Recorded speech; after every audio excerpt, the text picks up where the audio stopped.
Ina ni Carlos Yulo na si Angelica Yulo, proud na ibinandera ang talento ng dalawa niya pang mga anak. Ako po ang inyong lingkod, tagapanood TV. Sa mabiyaya at masaganang araw po sa ating lahat. Welcome back po dito sa ating YouTube channel at Facebook page. Bago po tayo magpatuloy, nais ko lang pong maglambing muli sa inyo mga tagapanood na bisitahin po at suportahan na rin ang ating bagong channel, ang Insan Ruiquez reaction video po ito ng political issue. Kaya naman wag na nating patagalin to. Simulan na po natin ang ating reaction video sa araw na to mga tagapanood. Let's do this! Hindi makapaniwala ang ina ni Carlos Yulo na si Angelica Yulo na bukod sa pagiging magaling na mga gymnast ang kanyang mga anak na si Eldro Yulo at Isa Yulo ay may itinatago pa palang ibang talento ang mga ito. Sa binahaging video ni Mami Angelica na kung saan nagpipaint si Isa at Eldro, hindi akalain ni Mami Angelica na may talent din pala sa pagpipinta ang kanyang dalawang anak. Ayon kay Mami Angelica, hindi daw kasi niya nakikitang nag-drawing ang mga ito, kaya naman tuwang-tuwa si Mami Angelica nang makita ang mga ginawa ni Eldro at Isa. Sa sobrang focus ng kanyang mga anak sa gymnast, tila ngayon lang din nakakapag-explore ng bagong talent si Eldro at Isa, katulad ng kanilang kuya na si Carlos Yulo. Kung ating matatandaan sa previous interview ni Miss Cheryl Cosim kay Carlos, sinabi nitong lately na lang din niya nalaman na bukod sa gymnastic ay may iba pa pala siyang gustong gawin, hindi puro ang pag-gymnast. Kaya naman hindi maiwasan ng ilan na ikumpara si Carlos ayon sa ilan ay mabuti at habang maaga pa umano ay nakakapag-explore na si Eldro at Isa.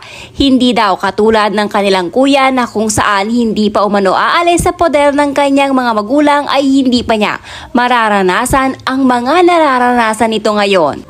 Yan. Ayan. Nilalagyan niya na ng... Dapat hindi name, anak. Dapat pirma ang inilagay mo. Oh, new talent unlock. Painting. Ang galing. Ang haba kasi ng name mo, Eldro eh. So, paanong, oo. Paano pagkakasyahin yung pangalan mo sa isang board? Ayan, ang galing. Isa. Ang ganda.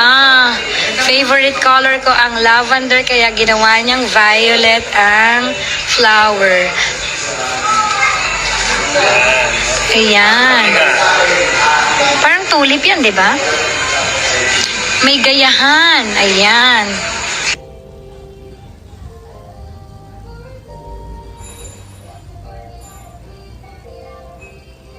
Sa ating mga... Ang galing, Eldro, promise. Sabihin mo ako nagpilit.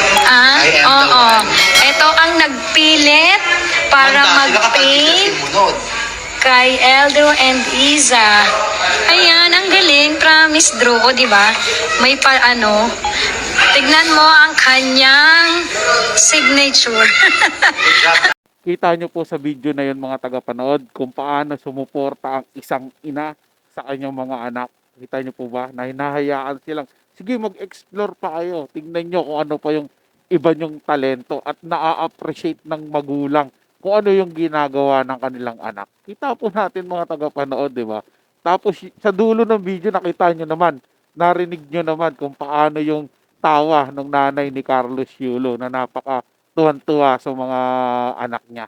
Di po ba mga tagapanood? Pero siyempre, mas lubos po ang kasiyahan ng isang magulang kung nakikita niya buo yung kanyang pamilya. Kung nakikita niya lahat ng anak niya ay nandiyan po kasama niya. Di ba? Kay sad to say nga lang po mga tagapanood, yung isang anak niya ay wala po dyan at sa ibang bakuran po namamalagi.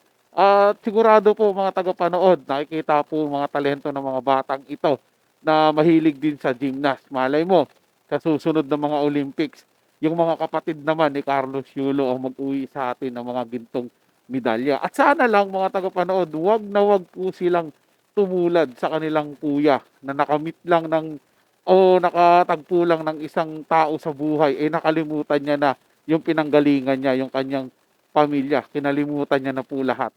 Diba mga tagapanood, pinagpalit niya lang po sa isang tao. Sana hindi matulad yung mga kapatid ni Carlos Yulo sa kanya at manatili po sa kanila yung magandang pakikisama sa kanilang mga magulang kahit na po magkaroon man sila ng mga kapartner nila, kanya-kanyang partner sa kanilang buhay. So yun lang po mga tagapanood, no? Nagustuhan nyo po yung ating talakayan sa araw na to. At kung kayo bago lang po na napadaan dito sa ating channel, huwag nyo po sanang kalimutan na mag-subscribe. Hit nyo na rin po notification bell para lagi po kayong updated sa mga bago pang video na ating ilalabas. Share, like, and comment din po kayo mga tagapanood, atin yung babasahin at pupusuan. So hanggang sa muli po, ito yung Tagapanood TV. Komento at opinion lamang, wala pong personalan. Paalam po at mabuhay po kayong lahat.